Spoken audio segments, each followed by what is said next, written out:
पहुंचे हैं डॉक्टर अमित सोनी जी के पास।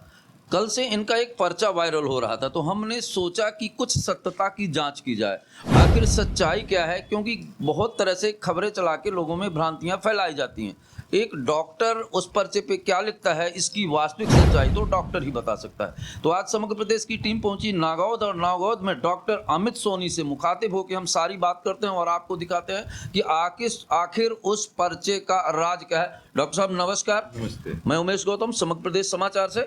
सर, एक पर्चा बहुत वायरल हो रहा है आपका कि डॉक्टर अमित सोनी ने लिखा है, तो इस पर्चे में दवाइयां हैं कि और क्या कुछ लिखा गया है, इसके बारे में क्या आप पूरी जानकारी देना चाहेंगे? हाँ, मैं पूरी जानकारी बताना चाहता हूँ।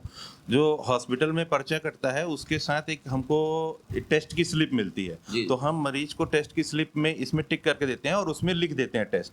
जब जांच आती है उसके बाद दवाई लिखी जाती है। तो उस पर्चे में केवल जांच के बारे में मेंशन लिखा है, सीबीसी, मलेरिया, विडाल, शुगर, उसका इस वाले पर्चे में पूरा मेंशन रहता है, जिसमें हम टिक करके देते हैं। ये लिस्ट देते हैं, ये लिस्ट देते हैं जांच के लिए, जिसमें उसमें नंबर भी डला हुआ है, 250 करके कुछ नंबर डला है, उस नंबर से उस पर्चा जमा हो जाता है। फिर 255 नंबर उसमें पड़ा है, तो इनका कहना है कि वो नंबर जो है वो पैथोलॉजी में जांच के लिए का नंबर है।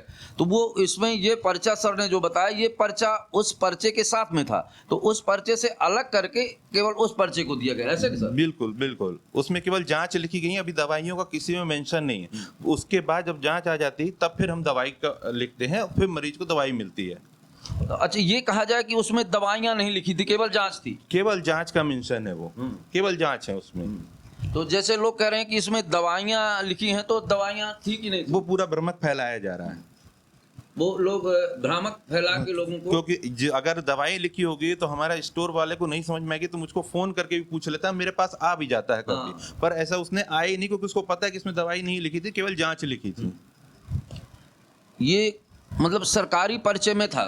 जी बिल्कुल, सरकारी पर्चे में, तो सरकारी का ही था पूरा काम। सरकारी पर्चे में था, सर का कहना है। तो सरकारी अस्पताल में ही इसकी दवाइयां मिलती हैं और सरकारी अस्पताल में इसकी जांच होती है। तो चूंकि जांच के पर्चे को किसी मेडिकल स्टोर पे ले जाया जाएगा, तो क्या कहेंगे ये आप बताएं। अब वो समझ ही नहीं पाएंगे तो कहाँ से बताएंगे, क्योंकि उसमें मेडिकल की दवाई लिखी ही नहीं है किसी भी चीज के लिए। सर का कहना है, डॉक्टर अमित सोनी का कहना है कि जो पर्चा है वो दवाइयों का पर्चा है ही नहीं, एक गलत भ्रामक खबर बनाकर चलाई जा रही है। दोस्तों नमस्कार।